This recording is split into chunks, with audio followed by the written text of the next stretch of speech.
Muy buenas tardes, mi nombre es Diego Armando Hernández Carrillo, soy estudiante de la licenciatura en Herbolaria y Fitoterapia de la Universidad Virtual del Estado de Michoacán y esta es una actividad para la asignatura denominada Clínica Herbolaria y Fitomedicina 3. La actividad se denomina Historia y métodos diagnósticos de la medicina tradicional ayurvédica, para lo cual comenzamos. Es importante empezar con una pequeña introducción, la cual nos va a indicar que los métodos diagnósticos de este modelo terapéutico, es decir, el ayurvédico, es completamente diferente a los sistemas utilizados por la medicina alópata en cuestión de diagnóstico. Si bien también se realizan intervenciones de valoración en diversos aspectos, como viene siendo la evaluación del pulso, piel, lengua, voz, ojos, orina, heces, entre otros rasgos generales, el enfoque es completamente diferente, mismos que en este pequeño video vamos a ir plasmando en generalidades. Asimismo, es importante entender los conceptos de dosha y nadis para comprender a profundidad en qué consiste el diagnóstico ayurvédico.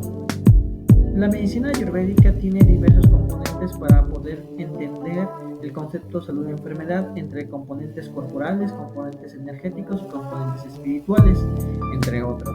En este caso, los doshas es una de las principales piedras angulares para la medicina ayurvédica. En este caso, los doshas son los principios del cuerpo. Estos doshas se pueden entender como las energías que son creadas por cada cuerpo y que regulan las funciones corporales.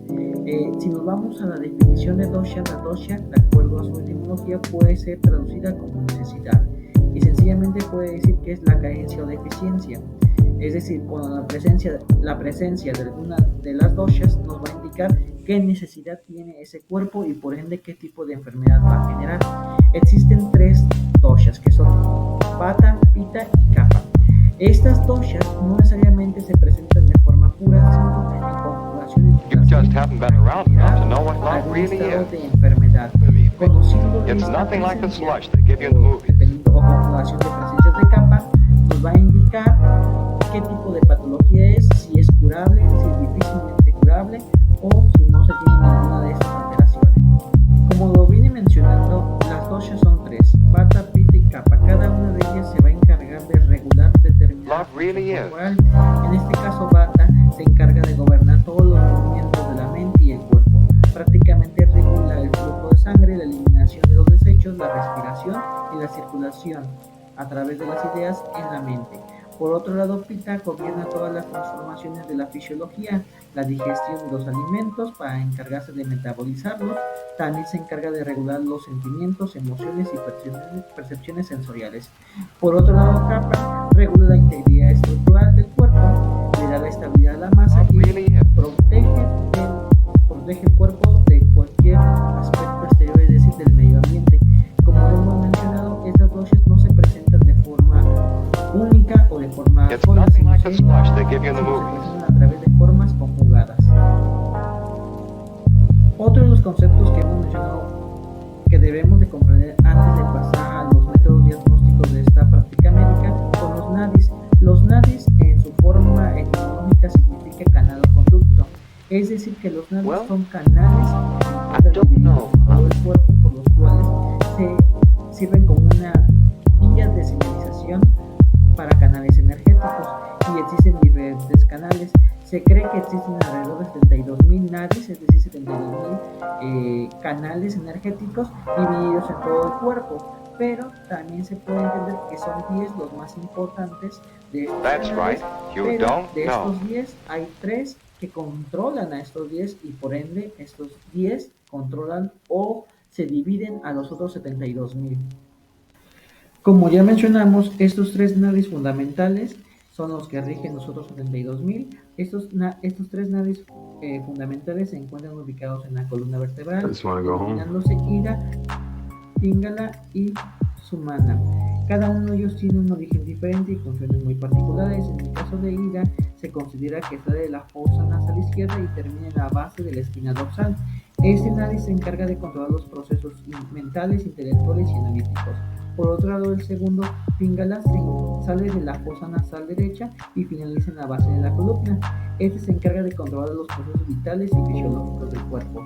Y por último, Susuman Prácticamente es un nadi central que se encuentra ubicado en la espina dorsal, parte desde el coxis y termina hasta la cavidad cervical y permite relacionar todos los chakras entre sí, siendo el más fundamental de los tres.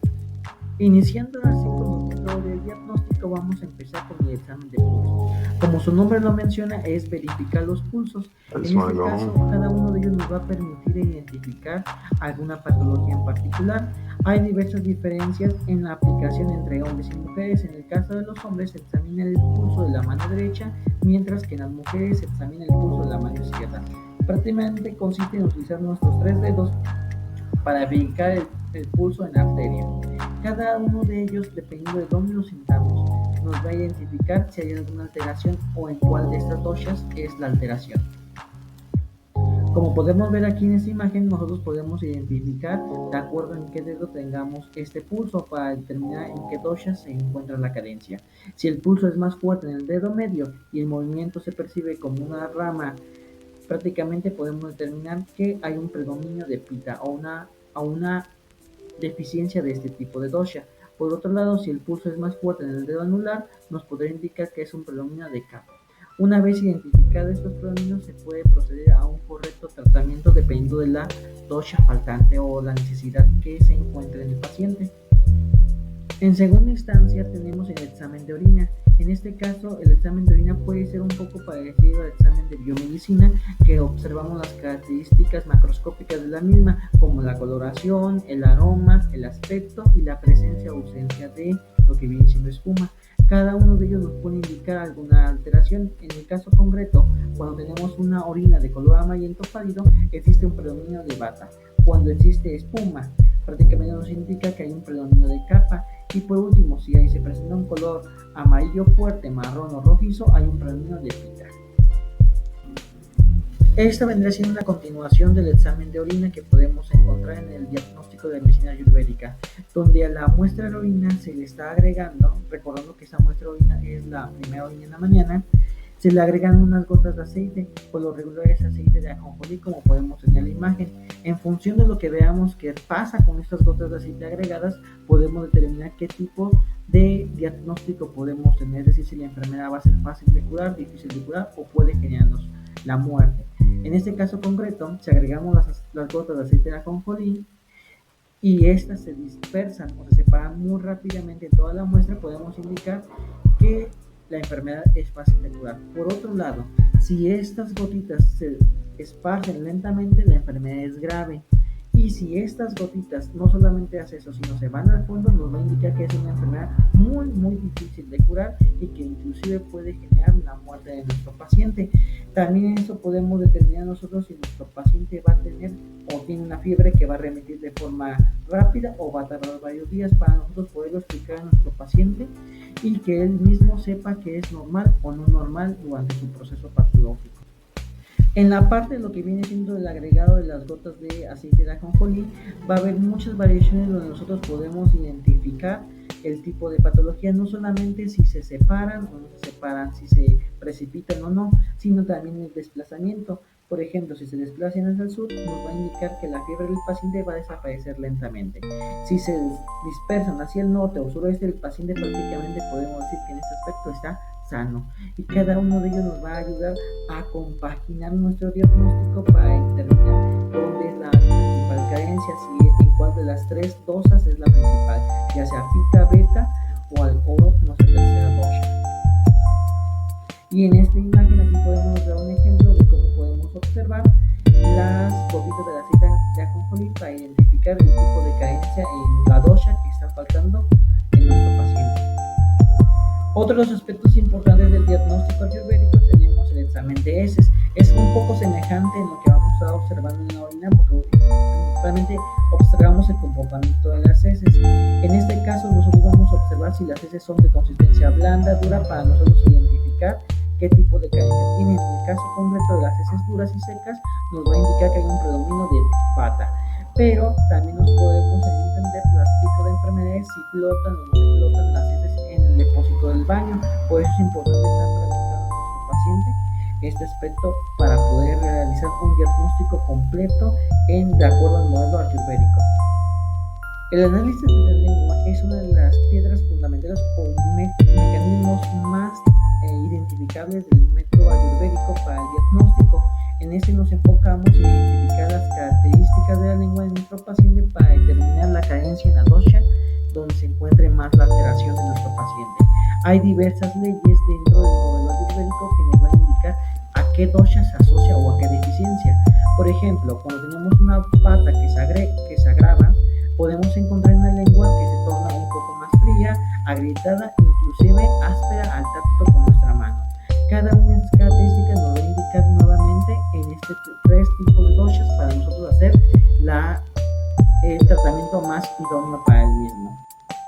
Aquí en esta imagen solamente la uso a modo de ilustración para observar la importancia del diagnóstico ayurvédico en el análisis de lengua, donde podemos tener las tres manifestaciones puras de las tres doshas, vata, pitta y kapha, para poder observar cómo se ve la lengua de forma muy diferente y en función de ellas podemos hacer nuestro diagnóstico de un modo más certero. Otro de los análisis que hacemos en el modelo terapéutico de la medicina ayurvédica es el análisis de la voz. Prácticamente le pedimos al paciente que diga alguna frase, aunque también desde que entra a nuestra consulta podemos escuchar cómo es su tono. Cuando la voz es grave hay un predominio de kapha, cuando la voz es clara y aguda hay un predominio de pitta y cuando hay una voz seca o ronca nos indica un predominio de vata. Esto se va complementando con las otras diagnósticos que estamos observando en nuestro paciente. Ya casi para finalizar, uno de los últimos análisis que realicemos es una inspección en el análisis de la piel de nuestro paciente. Prácticamente estamos observando la presencia de la textura de la piel, si es grasa, si está humectada, si tiene lo que viene siendo algún sarpullido y nos va a indicar el tipo de alteración que tiene. Por ejemplo, cuando aumenta la temperatura en la piel, el paciente sufre una enfermedad causada por pitta. Si la piel presenta una temperatura más baja de lo normal, el individuo se considera que presenta una afección tipo vata. Cuando la piel es húmeda, hay un predominio de kapha. Cada una de ellas podemos hacer una valoración para determinar nuevamente cuál de las tres doshas tiene una presencia mayoritaria en nuestro paciente y puede tener un diagnóstico más pleno. En la parte del análisis de los ojos, en el diagnóstico ayurvédico, nos enfocamos a entender que muchas de las patologías se observan a través del ojo. Es decir, a través de una observación profunda, nosotros podemos estar observando a través del iris del ojo qué tipo de alteración tiene y podemos identificar si es una alteración en vata, kapha o pitta. Y con esto podemos entenderlo no solamente a través del estudio del ojo, sino también de sus anexos, como si hay presencia de humedad, lagrimeo, resequedad en la conjuntiva, pero sobre todo es a través del estudio denominado hidrología, que prácticamente es observar todo el comportamiento de todo el cuerpo en el ojo. La última parte de lo que viene siendo el análisis de los rasgos generales incluye, mejor dicho, todos los aspectos a valorar en nuestro paciente, como aspectos de hambre, sueño, a lo mejor también auscultación, palpación de alguna masa y sobre todo lo que los pacientes nos puedan decir en su estado de ánimo para compaginarlo con nuestros hallazgos previamente encontrados en los otros métodos diagnósticos. Y prácticamente esto sería todo. Como hemos estado observando, son una gran cantidad de exámenes que se realiza en nuestro paciente, si bien algunos compaginan con el diagnóstico de la medicina alópata, pero el enfoque teórico y la interpretación que le damos a los hallazgos desde el modelo terapéutico de la Ayurveda es muy particular. Por eso es importante que como futuros profesionales de la salud en licenciatura en herbolaria y fitoterapia conozcamos no solamente el mecanismo de diagnóstico convencional de la medicina alópata, sino también el de la medicina ayurvédica como de otras prácticas terapéuticas. Y ya casi para finalizar, nada más les voy a dejar la bibliografía. Esta vendrá siendo la bibliografía, prácticamente utilicé nada más 2 fuentes. Les agradezco de antemano por haberme escuchado y espero que pasen un excelente día. Gracias.